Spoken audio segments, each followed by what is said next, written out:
अफगानिस्तान से दुश्मनी पाकिस्तान को भारी पड़ने वाली है। भारत की तर्ज पर अब अफगानिस्तान ने भी पाकिस्तान जाने वाला पानी रोकने की तैयारी कर ली है। अफगानिस्तान ने कुनार नदी पर नए बांध बनाने की योजना का ऐलान किया है, जिससे पाकिस्तान में पानी की गंभीर किल्लत शुरू हो सकती है।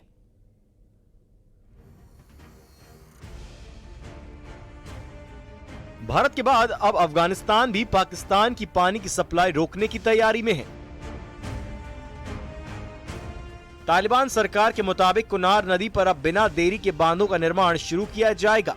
ये वही नदी है जो अफगानिस्तान से निकलकर पाकिस्तान में बहती है और वहां की जल आपूर्ति का एक बड़ा स्रोत है। लेकिन अब इसी स्रोत पर अफगानिस्तान ने बांधों के जरिए प्रहार की तैयारी कर ली है। तालिबान सरकार ने जल और ऊर्जा मंत्रालय को निर्देश दे दिए हैं कि कुनार नदी पर बांधों का निर्माण जल्द शुरू किया जाए और इसके लिए विदेशी कंपनियों का इंतजार करने की बजाय घरेलू अफगान कंपनियों से ही करार किया जाए, ताकि काम जल्द से जल्द पूरा हो जाए। पाकिस्तान के जल संकट के लिए ये बड़ी सिरदर्दी साबित होगी।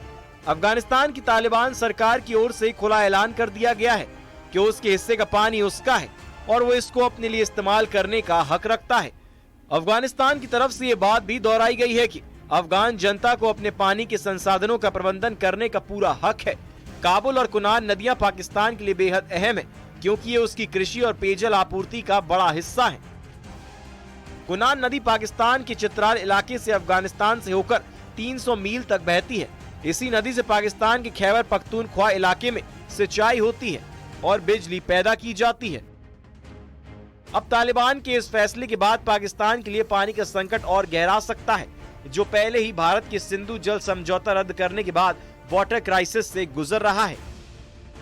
एक रिपोर्ट के मुताबिक अफगानिस्तान के जल और ऊर्जा मंत्रालय ने कहा था कि पहले एक चीन की कंपनी कुनार नदी पर बड़े बांधों में निवेश करना चाहती थी।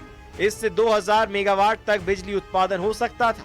जनवरी में जब तालिबान सरकार ने इसी नदी पर एक बांध के निर्माण का ऐलान किया था, तो कई पाकिस्तानी अधिकारियों ने इसे दुश्मनी से भरा कदम बताया था।